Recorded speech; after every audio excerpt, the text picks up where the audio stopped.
The first time I saw the DNA result, my hands didn't shake.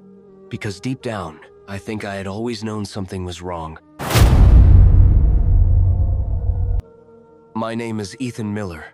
I'm 18 years old, and for my entire life, my father had one name for me: the problem child. He didn't say it as a joke. He didn't say it once in anger. He said it like it was a fact, like it was something written into who I was. Ethan is difficult. Ethan never listens. Ethan is always causing trouble. I grew up hearing those words so often that they started to sound like my real name. At family dinners, relatives would laugh when he said it. At school meetings, teachers would look at me differently after hearing it. At holidays, I was the kid people expected to mess something up, and no matter what I did, I couldn't escape it. If I stayed quiet, I was rude. If I spoke up, I was disrespectful. If I tried hard, I was showing off. If I failed, I was proving his point.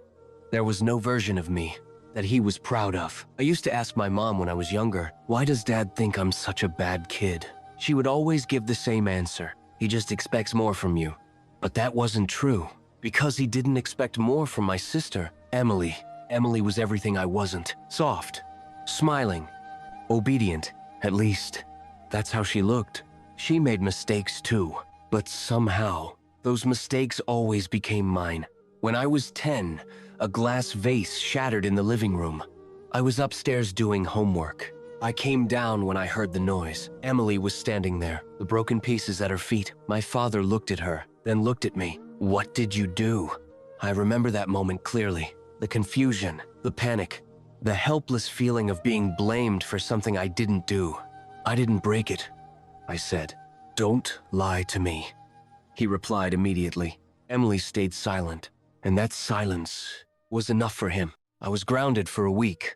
No apology, no second thought, no question. That day, I learned something that would shape my entire life. In our house, truth didn't matter, only his belief did. As I grew older, things didn't get better. They got worse. At 13, I stopped defending myself. At 15, I stopped trying to impress him.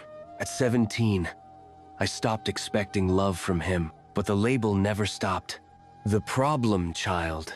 It followed me into every room, into every conversation, into every version of myself. By the time I turned 18, I didn't just hear it from him anymore. I heard it in my own head. Maybe I am the problem.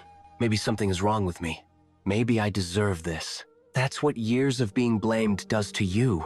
It rewrites how you see yourself. The worst part wasn't the punishments. It wasn't the shouting.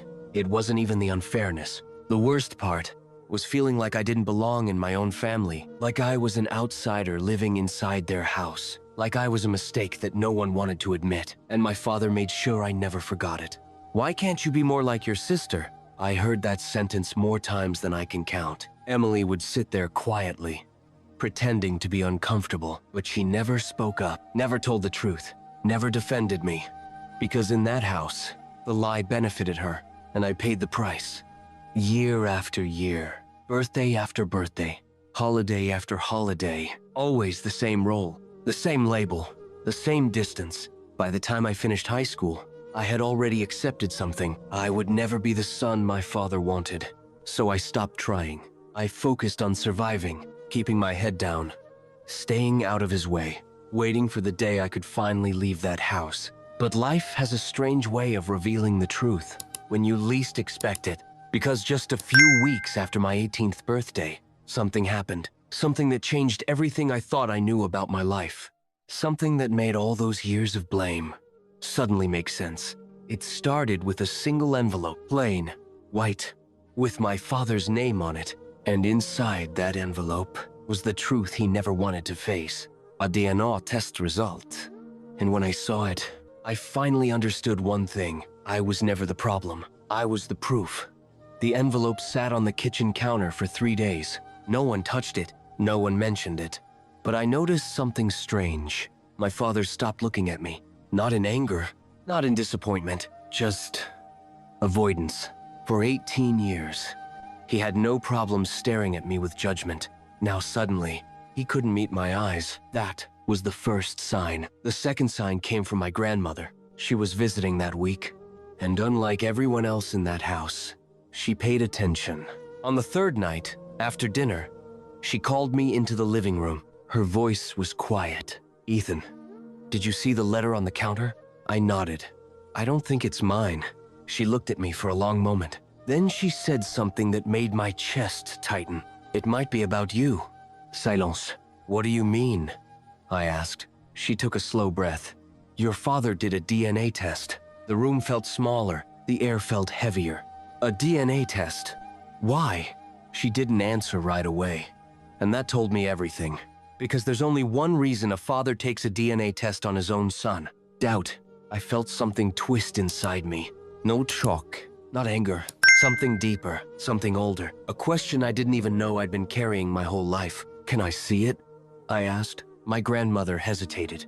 Then slowly, she nodded.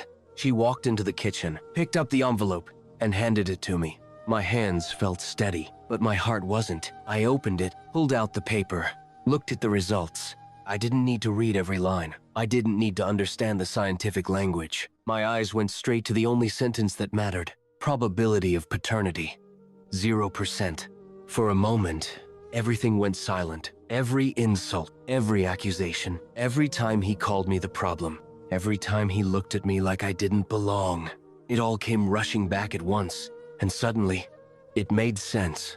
I wasn't the problem. I was the reminder of something he couldn't accept. My grandmother's voice broke the silence. "I'm so sorry, Ethan." I didn't cry. I didn't yell. I didn't even feel angry. I just felt clear. Clear in a way I had never felt before. "Does he know that I know?" I asked. She shook her head. "No."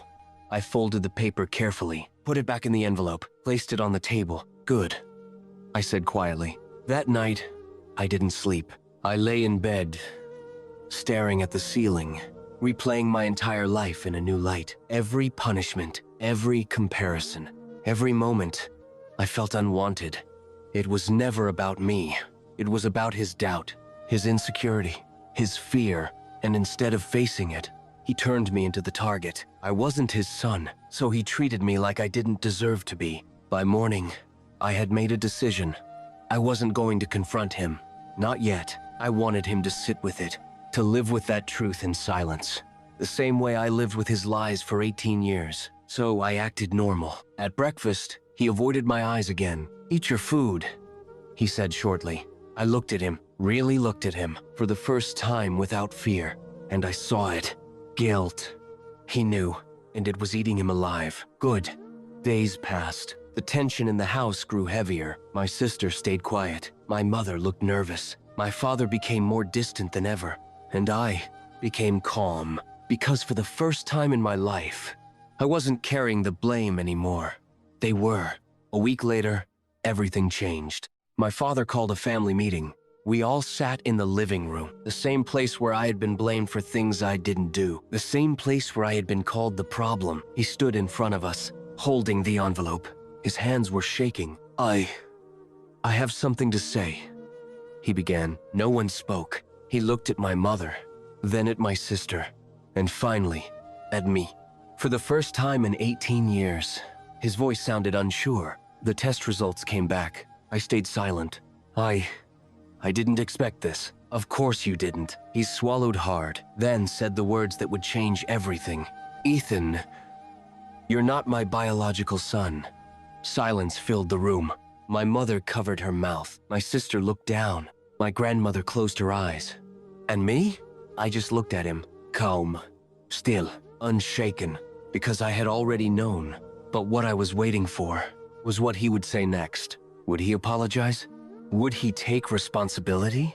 Would he finally admit what he had done to me all these years? He took a deep breath, and then he said it. "I knew something was wrong with you." The words hit the room like a storm. My mother looked up in shock. My grandmother's eyes snapped open, and something inside me finally broke, not into anger, not into sadness, into truth. Because in that moment, I understood something clearly. This man would never change. He would never take responsibility. He would never admit his cruelty. He would never see me as anything other than a problem. So I stood up, slowly, calmly, and for the first time in my life, I spoke without fear. "You're right. I said. Everyone looked at me. I'm not your son. I paused, then added quietly, and you were never my father. The room went silent, and in that silence, my entire life changed direction, because that was the moment. I stopped being the boy he blamed, and started becoming the man who would prove him wrong.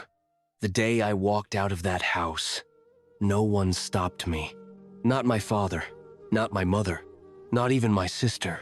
No one said, "Stay." No one said, "We made a mistake." No one said, "We're sorry."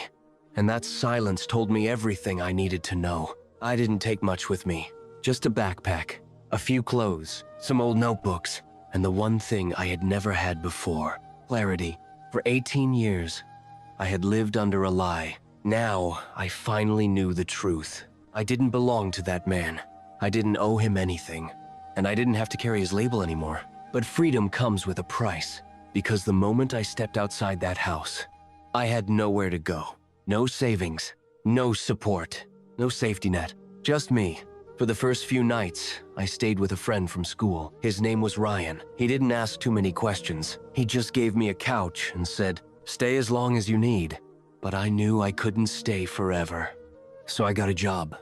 Actually, I got two. During the day, I worked at a small grocery store, stocking shelves, cleaning aisles, carrying boxes. At night, I worked in a diner, washing dishes, taking out trash, closing the kitchen. It was exhausting. My hands were always sore. My back hurt. I barely slept. But for the first time in my life, no one was calling me the problem. No one was waiting for me to fail. No one was blaming me for things I didn't do. And something strange started to happen. I started to feel capable. Every paycheck I earned was mine. Every bill I paid was proof I could survive on my own. I wasn't weak. I wasn't useless. I wasn't the problem. I was just a kid who had been blamed by the wrong person. After a few months, I moved into a tiny room I rented above the diner. It wasn't much. A bill, a small desk, a single window. But it was mine. No shouting, no accusation, no comparison, just peace. At night, after work, I would sit by that window and think about my life, about the past, about the future. And one thought kept coming back to me again and again. If I wasn't his son, then who was my father? That question didn't come from anger. It came from identity. Because if the man who raised me wasn't my father, then half of my story was missing. I didn't need him, but I needed the truth. So I started searching. I didn't have much to go on, just my birth certificate, my mother's name, and the timeline. I asked my grandmother for help. She was the only one who still spoke to me after I left. She didn't defend what happened. She didn't make excuses. She just said one thing: "You deserve the truth." With her help, I started digging into old records, old contacts, old places my mother used to live. It wasn't easy. It took months. Working, saving, searching, waiting. But I didn't give up, because for the first time in my life, I was searching for something that belonged to me. My identity, my real story. One evening, after a long shift at the diner, I came back to my room. There was an envelope on the table, my grandmother's handwriting. My heart started to beat faster. I opened it. Inside was a name, an address, and a short note. I think I found him. I stared at that paper for a long time. A name I had never seen before. A man I had never met. A person who might be my real father. I didn't feel anger. I didn't feel fear. I felt something like hope, because whoever he was, he couldn't be worse than the man who spent 18 years calling me a problem. The next morning, I took the day off, put on my best clothes, and took a bus across the city. The address led me to a quiet neighborhood. Clean streets, small houses, trees lining the sidewalks. Normal, peaceful. Nothing like the place I grew up in. I stood in front of the house for a long time, looking at the door, thinking about everything that had led me to this moment. This door could change everything, or it could change nothing. I took a deep breath, walked up to the door, and knocked. Footsteps from inside, the sound of a lock turning, the door slowly opening. And then I saw him, a man in his late 40s, calm eyes, kind expression. He looked at me, confused. curious. "Can I help you?" he asked. I swallowed, my voice steady. "My name is Ethan." I paused for a second, then said the words I had been waiting my whole life to say. "I think I might be your son." His face changed instantly. Shock, disbelief, something deeper. And in that moment, I realized something. The life I lost was never really mine, but the life I was about to find finally would be. The man at the door didn't slam it in my face. He didn't deny me. He didn't get angry. He just stared at me, like he was trying to understand a moment he never thought would happen. "Come inside," he said quietly. His house was simple, clean, peaceful. There were framed photos on the walls, a quiet living room, a sense of calm I had never felt growing up. We sat across from each other. Neither of us spoke for a few seconds. Then he asked, "Why do you think I'm your father?" I handed him the paper my grandmother gave me. The name, the timeline, the dates. He read it slowly. His hands didn't shake, but his eyes changed. "I knew your mother," he said. My heart skipped. "We were together for a while. Years ago." He leaned back, thinking, processing. "She disappeared suddenly," he added. "I tried to find her, but she was gone." Silence filled the room. "I didn't know she had a child," he said finally. I nodded. "I didn't know you existed either." We both sat there, two strangers connected by a truth neither of us had known. He looked at me again, longer this time, carefully. "You look like my father," he said quietly. I didn't know what to say to that. Then he stood up, walked to a drawer, pulled out a small box. Inside it was an old photograph, a younger version of him, standing next to an older man. Same eyes, same jawline. The same features I saw every time I looked in the mirror. He placed the photo next to me, then looked back at me. "We should take a test," he said, "just to be sure." I nodded. "I want that too." The test didn't take long to arrange. A few days later, we both gave our samples, and then we waited. But something strange happened during that waiting time. He didn't disappear. He didn't ignore me. He didn't treat me like a problem. He invited me back, again and again. We talked about small things, about life, about work, about music, about everything. He asked me questions, listened to my answers, actually listened. It was a simple thing, but to me, it felt like something I had never experienced before. Respect. One evening, he asked me a question no one had ever asked me. "What do you want to do with your life, Ethan?" I didn't have an answer ready, because no one had ever cared enough to ask. "I don't know yet," I admitted. He nodded. "That's okay. No judgment, no criticism, no label, just acceptance." A week later, the results came in. I was standing in his living room again, the envelope in his hands. He looked at me, then slowly opened it. His eyes scanned the paper. Once, twice. Then he looked up at me. There was emotion in his eyes, but not anger, not disappointment, pride. "It's positive," he said softly. "You're my son." The words hit me in a way I wasn't prepared for, because for the first time in my life, that word didn't feel like a weight. It felt like a place I belonged. He stepped closer, not too fast, not forcing anything. Then he said something that changed me. "I'm sorry I wasn't there for you." I shook my head. "You didn't know." He nodded. "But I'm here now." That moment meant more than every forced family dinner I had ever sat through, because it was real. From that day forward, my life started to change in ways I never expected. He helped me find a better job, a stable one. In a company he worked with, he didn't give me anything for free. He just opened a door and let me walk through it myself. He helped me learn, grow, build. He treated me like someone worth investing in. And I realized something important. The man who raised me made me believe I was the problem, but the man who was actually my father showed me I was the potential. Years passed. I worked hard, saved money, took classes at night, built a career.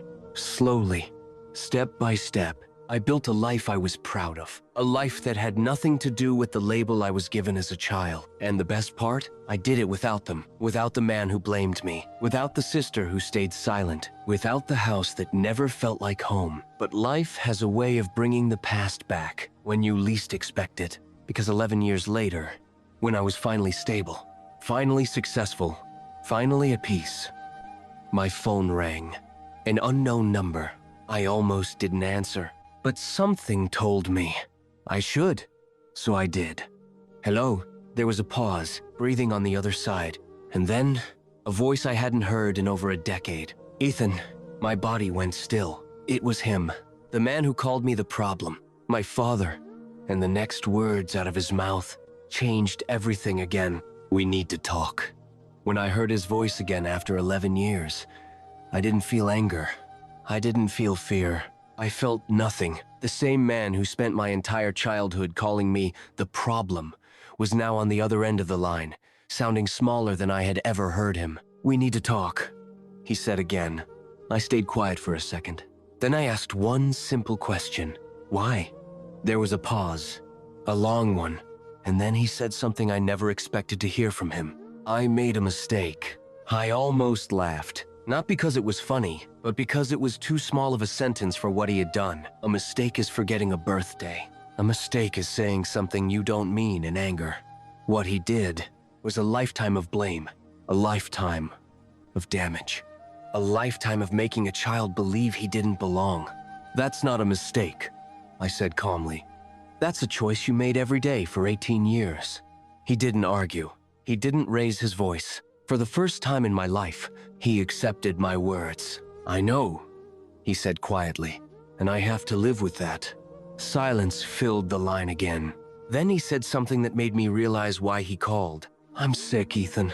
I didn't respond immediately. I don't have much time, he continued, and there are things you need to know. I closed my eyes for a moment, took a slow breath.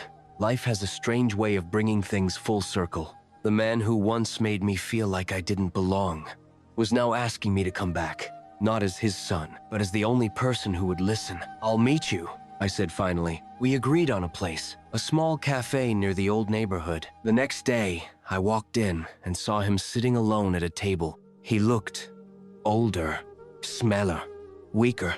For the first time in my life, he didn't look powerful. He looked human. I sat down across from him, the same position we had sat in years ago, when he told me I wasn't his son. Now the roles had changed. He looked at me carefully, almost like he was seeing me for the first time. You've changed, he said. I nodded. So have you. A faint, sad smile appeared on his face. I deserved that, he admitted. We sat in silence for a moment. Then he reached into his bag, pulled out a folder, and placed it on the table. These are the test results, he said. I looked at the folder. I've already seen them, I replied. He nodded. I know. Your grandmother told me. He took a deep breath, then said something that surprised me again. I always knew something wasn't right. I didn't interrupt. I just listened. But instead of facing it like a man, I took it out on you. His voice cracked slightly. Every time I looked at you, I saw my doubt. And instead of dealing with my own insecurity, I blamed you. I didn't say anything, because there was nothing left to argue. He already knew the truth. I can't fix what I did, he continued. I can't give you back your childhood. I can't erase the way I treated you. He looked at me directly, for the first time, without judgment. But I needed to say this before it's too late. Another pause. You were never the problem. The words hung in the air. I had waited my entire life to hear that sentence. And now, when I finally heard it, it didn't hurt. It didn't heal. It just closed something. A chapter. A wound. A question. I know, I said calmly. He nodded slowly, like he expected that answer. I also know I don't deserve forgiveness, he added. I thought about that for a moment. Then I answered honestly. You don't. He lowered his head slightly, accepted it, but I don't hate you anymore, I continued. That made him look up. I don't carry that weight with me, I said. I left it behind the day I walked out of that house. His eyes filled with something close to relief. Thank you for coming, he said quietly. I stood up. There was nothing else left to say. As I turned to leave, he spoke one last time. I'm proud of you, Ethan. I paused, but I didn't turn around, because I didn't need those words from him anymore. I had already built a life without his approval, and that was enough.